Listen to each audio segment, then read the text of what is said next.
Good afternoon, everybody. I'm glad that you're still with us. I know it's late in the day. This session is not going to be interesting. I'll just be talking about security. I'm Niels Provos. I'm a distinguished engineer at Google. I've been there for about 13 years. These days, I manage the security and privacy engineering teams. Today, I want to talk to you about our 10-year plus experience in securing and building Google's internal cloud platform. That infrastructure is the foundation that really powers all of our services and is what you end up using whichever way you end up consuming Google, either as a user of our consumer offerings or as an enterprise customer of GCP or G Suite. And I'm here today to give you a more detailed overview of Google's comprehensive approach to security and help you better understand how your own business on top of GCP benefits and can leverage all the security work that we have done over the last 10 years. Before I get started, let's talk a little bit about the threats that we are facing in today's world. Unfortunately, we continue to live in a time where companies end up getting compromised frequently. If I pick up a newspaper and see another story of a large compromise, I'm no longer really surprised. The scope of these compromises can be quite large. You may be remembering Yahoo in 2013. They lost 1 billion accounts. The sophistication of the adversaries is also very high and includes state-sponsored actors with corresponding resources. Just think back to the 2016 elections where the Russians compromised the DNC. Unfortunately, this is not really a trend that is unlikely to stop. I mean, this is not a trend that's likely going to stop anytime soon. So, the natural question that I ask myself and that you might also be asking yourself is, what should we do about that? Many companies these days have started to realize that security cannot be ignored and that building an effective security engineering team is something that they have to do, but is quite challenging. And it's challenging because not only is it very expensive, there's also a fierce competition for the talent. So in my perhaps somewhat biased opinion, the cloud, where you can build on top of professionally managed and secure infrastructure, is really the only viable solution. As you will see, for Google's cloud, we are focused on designing in defense in depth throughout the stack. And that's what I want to talk to you about through the remainder of this talk.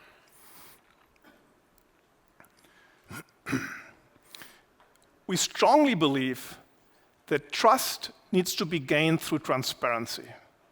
And for that reason, we recently released the Google Infrastructure Security Design Overview. And this paper discussed how we secure our infrastructure and also explains our holistic approach to the entire information processing lifecycle.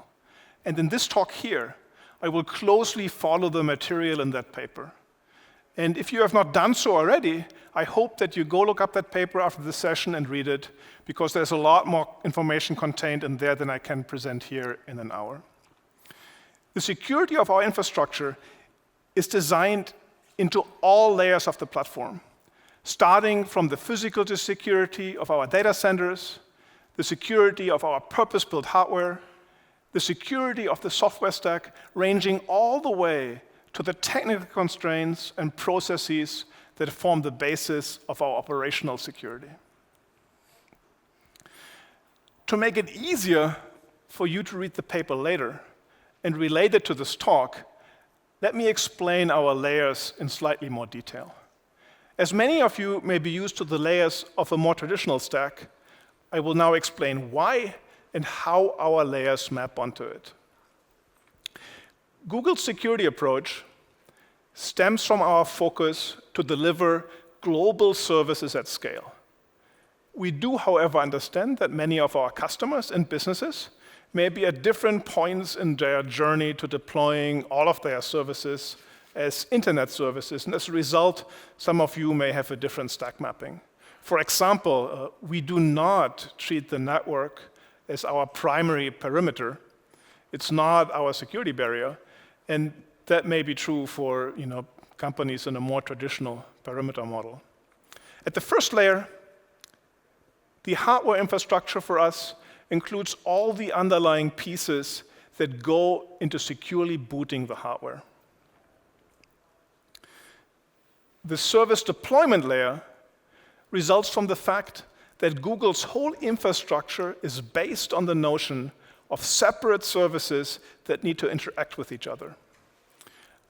Our need to securely conduct service deployment results in strict requirements for low-level machine and service identities.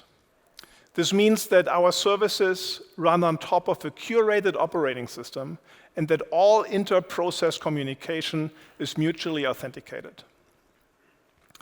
At the data storage level, we have built multiple layers of storage and file system abstractions above the physical layer that are widely distributed for availability and reliability. Security properties include encryption at rest, as well as automated deletion of data. As Google primarily delivers internet services, securing internet communication results in requirements that span across the network, application, and deployment layers of the traditional stack. It also leads to an integrated design across these layers, such as deploying central enforcement points that provide services such as TLS termination or protection against denial of service attacks. Similarly, securing user identities also drives requirements and integrated design across the application, deployment, and usage layers. Lastly, operational security requires special capabilities not only from the application layer, but also from the operations and usage layers, such as providing context-rich telemetry. However, we also understand that we can never rest and that we need to review our approach to security constantly. And for that reason, we believe it is important to be able to think and act like an adversary. For example, we conduct our own internal red team exercises, and we also have a strong track record in finding critical vulnerabilities in widely deployed software. And we use this understanding to build principal defenses. So in summary, to gain the full measure of defense in depth within Google, we have design capabilities that by necessity span and integrate across multiple layers of a more traditional stack. The result for us is that we protect both Google and Google Cloud customers through this defense in depth approach. The homogeneity of our infrastructure and our integrated and comprehensive stance on security reduces complexity and allows us to deliver security by default and at scale. Through the remainder of these talks, I'll provide more details on Google's unique approach to security and cover which security features are available to you as customers by default, those that are available to you as distinct products, and also what is available via partner solutions. Don't be overwhelmed by this. Don't try to read it. I'll go through some of these details in the remainder of the talk. So if we were to map all the security capabilities and the features of Google's platform against the traditional stack, this is how it would look like. You can see the security capabilities at each layer that combine into our overall security stance. As I mentioned before, GCP is built on top of Google's secure infrastructure foundation, which underlies all Google Cloud offerings, as well as our consumer products, such as Gmail or Photos. The security of the core infrastructure foundation is something that Google secures and manages by default.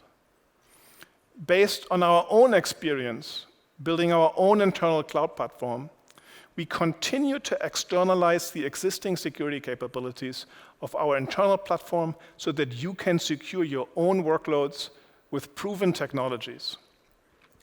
While I will not go into any details, when you look at the stack later, please pay attention to the key in the upper right-hand corner. It highlights the security the platform provides by default, the security that you get via Google products, as well as the security solutions offered by partners.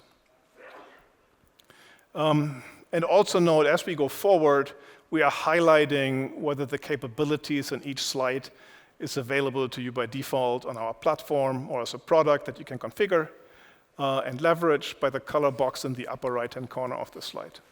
So let's talk about hardware. Due to Google's scale, we have the luxury of designing and building our own data centers.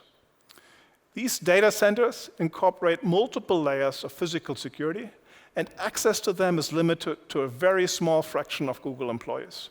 Again, we practice defense in depth by employing multiple physical security layers to protect our data center floors. These technologies include things such as biometric identification, metal detectors, cameras, video analytics, vehicle barriers, and last but not least, laser-based intrusion detection systems. That's right, laser-based. Building our own hardware allows us to create infrastructure that precisely meets our requirements, including what we need for delivering security. Both our server boards, as well as our network equipment, are custom designed by Google. We carefully vet component vendors and work closely with them to audit and validate the security properties provided by each component. Besides security, this is also a benefit to our performance. So let me give you an example there. In our latest generation Jupyter network, we have increased the capacity of a single data center network more than 100 times. Our Jupyter fabric at the moment can deliver more than 1 petabit per second of total bisection bandwidth. To put this in other words, the capacity would be enough for 100,000 servers to talk to each other with 10 gigabits a second each. Andromeda or the TPU are other examples where we have designed custom solutions to achieve much higher performance. And now you may think, well, this performance seems impressive, but what does it have to do with security? And I will explain later how this also allows us to create better security. For example, think about what that might do for our ability to mitigate denial of service attacks. However, an example of a purpose-built hardware specifically for security is Titan. It's a custom chip that we created for establishing a hardware root of trust. It's also a personal accessory for Urs. Titan is currently being deployed on both servers and peripherals. And the chip allows us to securely identify and authenticate legitimate Google devices at the hardware level. So in other words, with Titan, we have a strong, trusted root for our boot process. In general, our server machines use a variety of different technologies to make sure they are booting the correct software stack. In all of this, we use cryptographic signatures over low-level components, like the BIOS, the bootloader, the kernel, and the base operating system image. These signatures can be validated during each boot or update, and all of these components in this process are Google-controlled, built, and hardened. For each new generation of hardware, we strive to continuously improve security. For example, depending on the generation of the server design, we root the trust of the boot chain in either a lockable firmware chip, a microcontroller running Google-written security code, or, as I just mentioned, the Titan security chip. Due to our trusted boot process, we can provision unique identities to each server in the data center that can be tied back to the hardware root as well as the software with which the machine was booted. The machine identity is then used to authenticate API calls to and from low-level management services on the machine. And let me illustrate that point for you. Let's assume we suspected that the machine was compromised. After a reboot, the machine comes back with an identity only if all components of the boot process could be validated. As a result, a successful reboot indicates the machine is clean. Furthermore, we have authored automated systems to ensure servers run up-to-date versions of their software stacks, including security patches, to detect and diagnose hardware and software problems. and to remove machines from service if necessary.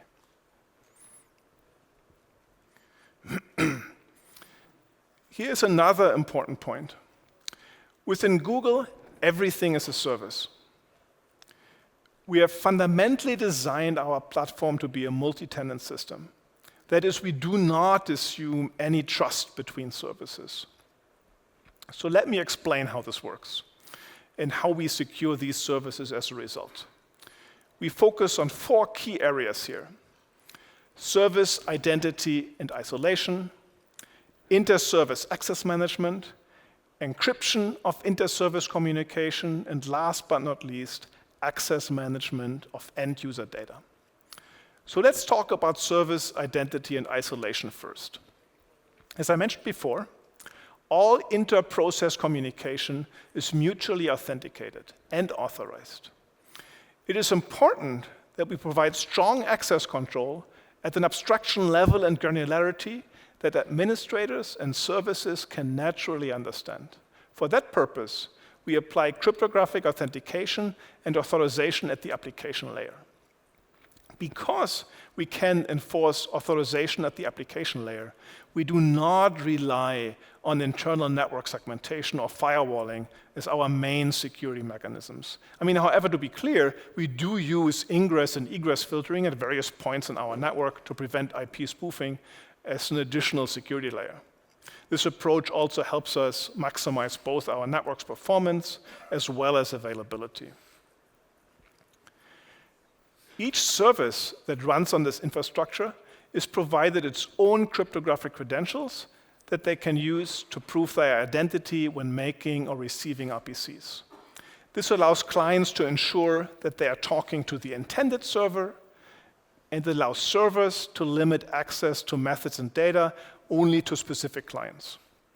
We also have a variety of isolation and sandboxing techniques for protecting services from each other when they run on the same machine. There's obviously regular Linux process separation, but we also have language and kernel-based sandboxes, as well as hardware virtualization. And the approach that we undertake here is that we use more isolation layers for riskier workloads. For example, when running user-supplied code on products like Google App Engine or Google Compute Engine. As an additional security boundary, we enable very sensitive services, such as the cluster orchestration service and some key management services, to run exclusively on dedicated machines. So let's go to the next one. Inter-service access management. Access management features provided by the infrastructure allow a service owner to precisely specify who can communicate with it. For example, a service, let's say a big table storage server, may want to offer some APIs solely to a specific whitelist of services. The storage server can then be configured with a whitelist of the allowed service account identities, and this access restriction is then automatically enforced by the infrastructure. Google engineers accessing services are also issued individual identities, so services can also be configured specifically to allow or deny their accesses. All of these types of identities, machine, service, and employee, live in a global namespace that is maintained by our infrastructure. This is separate from end-user identities. I will talk about them later. This infrastructure also provides a rich identity management workflow that includes approval chains, logging, and notification. For example, an identity can be assigned to an access control group via a system that allows for two-party control. And by two-party control, I mean that one engineer can propose a change to the group, but another engineer, the admin of the group, needs to approve that change. Our system allows secure access management processes that scale to the thousands of services running on the infrastructure. On top of this automatic API-level access control mechanism, the infrastructure also allows services to implement their own custom, fine-grained access control by giving the ability to a service to check its central ACL and group database.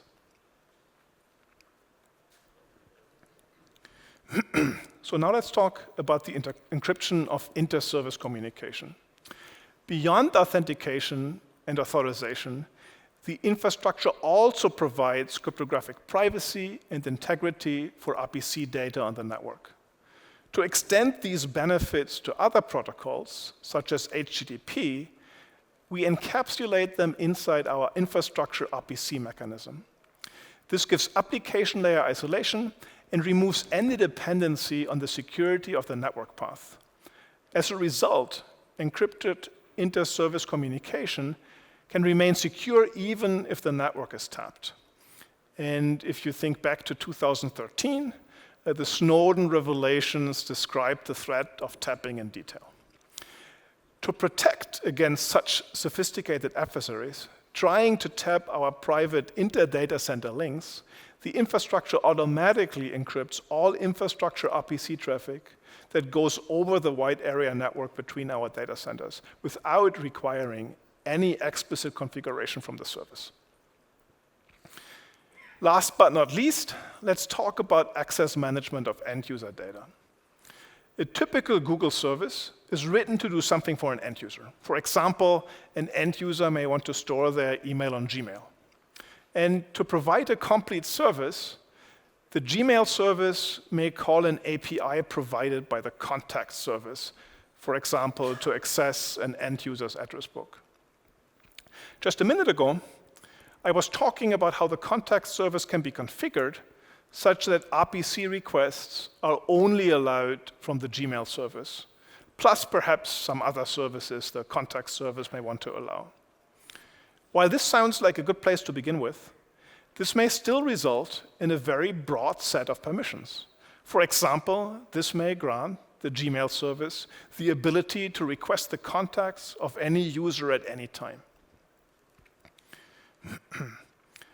However, as the Gmail service makes an RPC request to the contact service on behalf of a particular end user, we can do better. Our infrastructure provides the Gmail service the capability of presenting an end user permission ticket as part of the RPC. This ticket serves as proof that the Gmail service is acting on behalf of a particular end user, and this allows the contact service to require such a ticket on each RPC and then return data only for the end user named in this ticket. We have integrated this capability into our central user identity service. The central user identity service requires a user credential, such as a cookie or an OAuth token, and returns a short-lived end user permission ticket that can then be used for subsequent RPCs related to the user's request. In our example, the Gmail service would request the end user permission ticket and would pass it down to the contact service. For any cascading call, the end user permission ticket can be handed down by the calling service to the callee as part of the RPC call. So let's go to the next level of the stack, and let's talk about how data is stored. By default, all data is encrypted in one or more ways with no extra effort from the user. The way that this works is by providing storage services, such as Bigtable, that abstract away the physical storage. Our storage services then integrate with the central key management service and can be configured to use keys from the central KMS to encrypt data before it's written to the physical storage. And I just told you about these end user permission tickets. The central KMS also integrates with them so that keys can be tied to particular end users.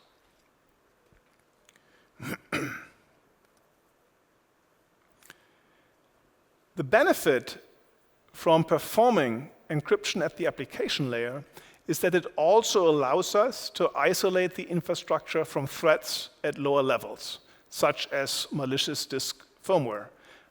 As you may recall, this is not a theoretical threat either. And nonetheless, we also enable hardware encryption support, both on our hard drives and SSDs. And we also track each drive very carefully through its complete life cycle. And if a decommissioned drive cannot be securely erased via a multi-step process, the drive is physically destroyed on-premise, for example, just by shredding it. While the previous slide talked about how we enable encryption by default, we do provide other options for our cloud customers based on their trust level and business needs.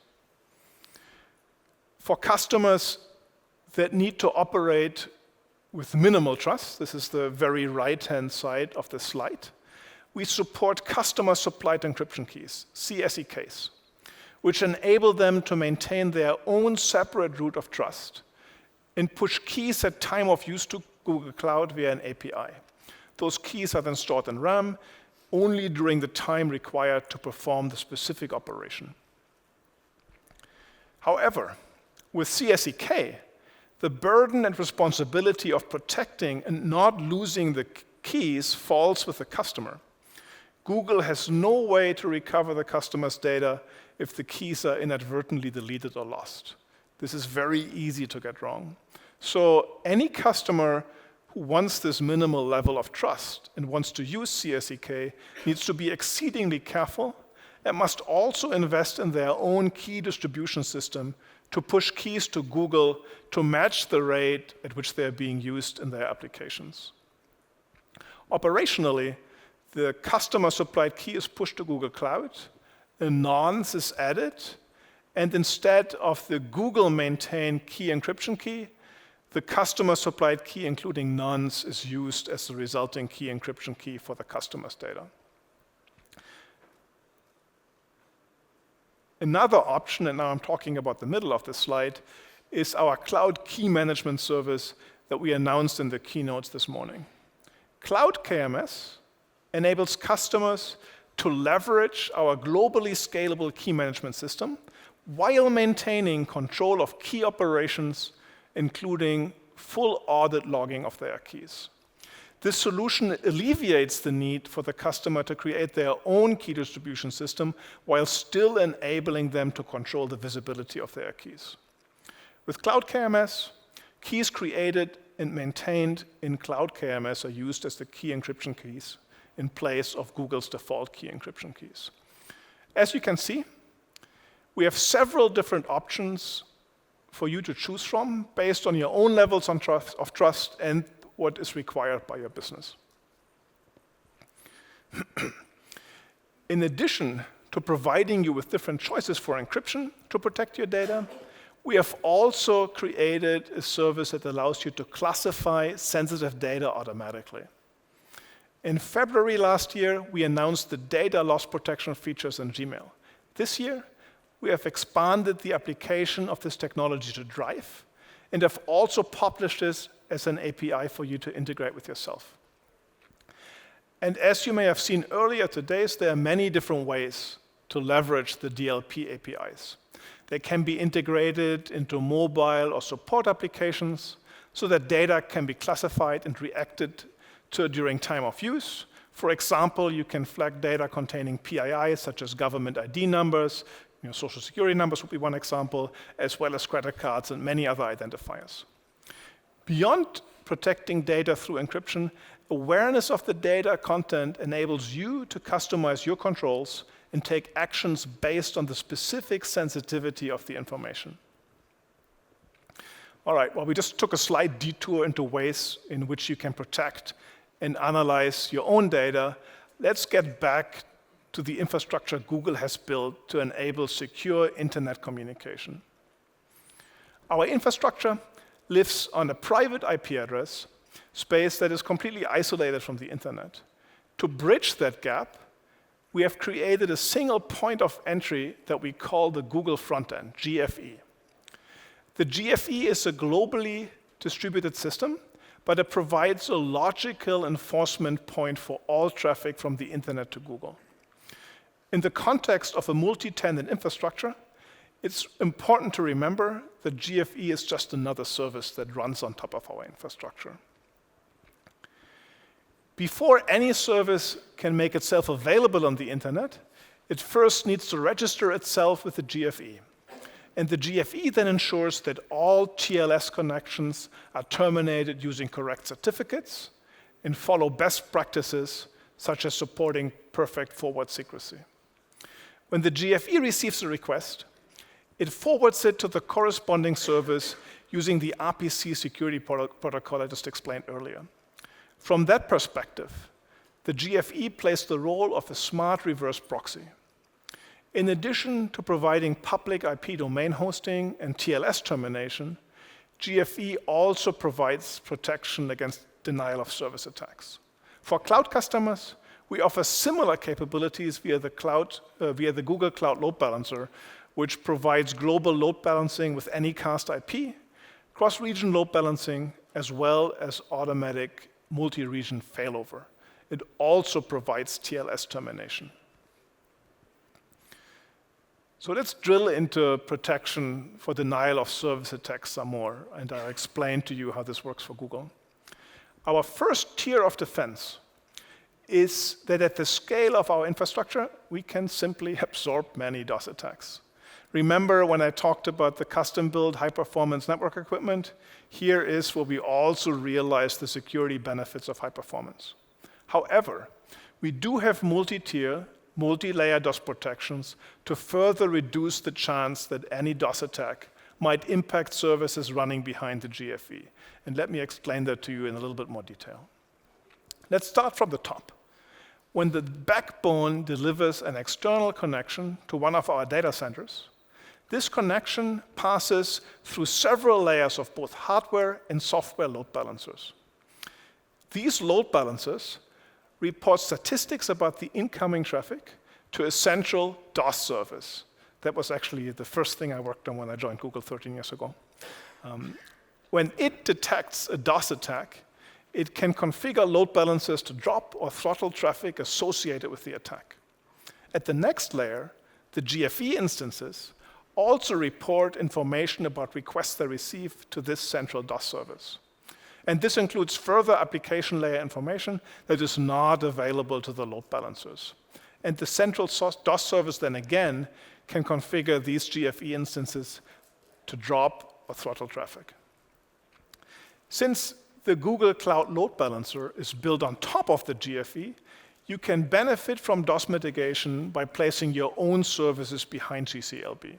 However, for customers that need more fine-grained control, we also have a set of trusted third-party partners that provide DDoS mitigation appliances and services. After DOS protection, the next layer of defense comes from our central identity service. The central identity service provides a login page for end users asking for a username and password. It can also challenge a user for additional information based on various risk factors, such as the history of previous login session from a particular device or login location, for example. As we all know, humans often remain the weakest link in the chain. It is just too easy for us to fall victim to a phishing attack or to inadvertently install malware that compromises the computer and then takes control over it. And even today, it remains true that for most companies, that spear phishing continues to be the way in which they get compromised. It's an incredibly effective attack. And since humans are the weakest link, let's just use an example here. Let's assume the infrastructure was perfectly secure. Everything is patched. There are no exploitable vulnerabilities. None of that security matters if the adversary can just come in through the front door. And since spear phishing attacks remain exceedingly successful, once an admin credential has been stolen, the adversary can impersonate the admin at any time to make arbitrary changes. So what do we do about this? To make phishing less effective, we have pioneered the U2F security key. The security key is a hardware second factor that can be associated with an account so that login is only possible when the second factor is present. It is now also possible for a domain administrator to mandate a security key for accounts in her domain. We call this feature security key enforcement. I also mentioned malware before. A malware compromise can also be quite problematic. For example, Assume the laptop of an administrator was compromised. As a result, the malware can effectively make any changes it wants to a cloud deployment. In some sense, it's game over. So what can we do about that? The best practice is really to choose a client platform that's inherently designed for security. If an administrator was solely using a Chromebook, running Chrome OS, a malware compromise would be exceedingly less likely, as Chrome OS is designed for security from the ground up and does not allow the installation of software. My recommendation to everyone is to institute a policy that effectively states admin access is only allowed if the admin comes from a Chromebook with a security key. So because I believe in this so strongly, let me reiterate that.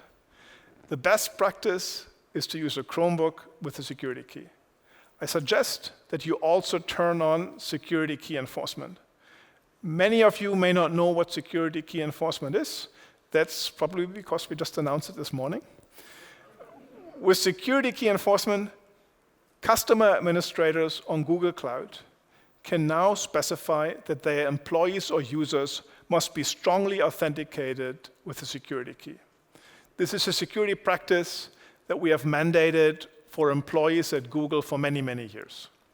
So now you might say, requiring this for all employees may not be practical. However, with security key enforcement, it's also possible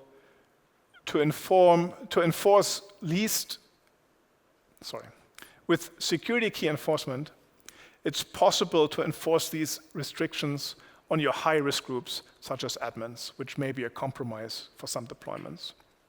As a side note, since this is a domain administrator feature in which account recovery when a security key is lost becomes much easier. So up to now, we have discussed security properties of our infrastructure. And in the following, I will shed some light on our operational practices. We make a large investment in monitoring the client devices that our employees use to operate our infrastructure.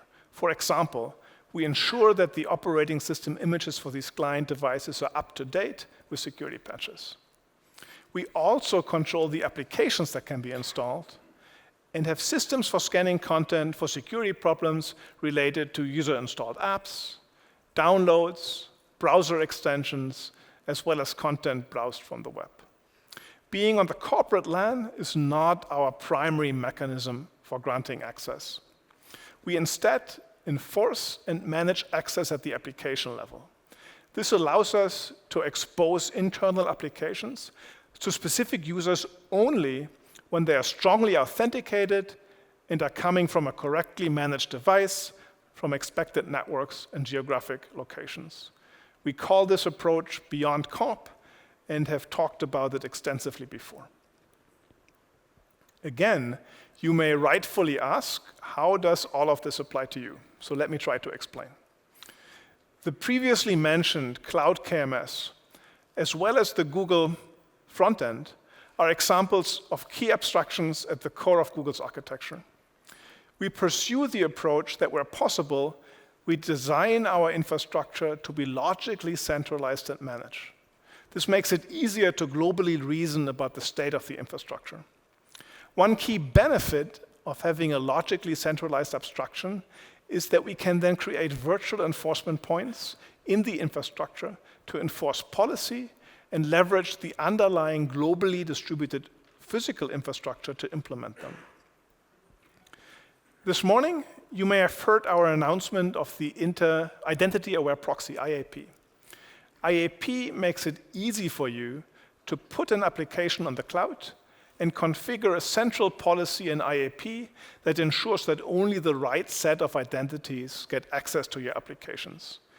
In the context of logically centralized infrastructure, IAP becomes your central enforcement point that gives you the ability to assert policy on access to any of your applications. It helps close the problem of policy gaps due to large, complex deployments. And you remember when I said that you should have a policy that allows admins only from a Chromebook. Expect that we will give that to you as a policy option in IAP in the future too. In summary, Google's infrastructure is designed to build, deploy, and operate services securely at internet scale. Our Google Cloud offerings are built on top of that very same infrastructure. The security of the infrastructure is designed in layers, starting from the physical components and data centers to secure boot, secure inter-service communication, secure data at rest, protected access to services from the internet, as well as the processes we deploy for operational security. Many of these security capabilities are available on Google Cloud to you by default. We also continue to further externalize our proven security capabilities and make them available to you as customers. Today, we announced 5 of these: IAP, Cloud KMS, DLP, Security Key Enforcement, and Shared VPC. And these join previous product and open source security innovations with many more to come. So please stay tuned. Thank you very much.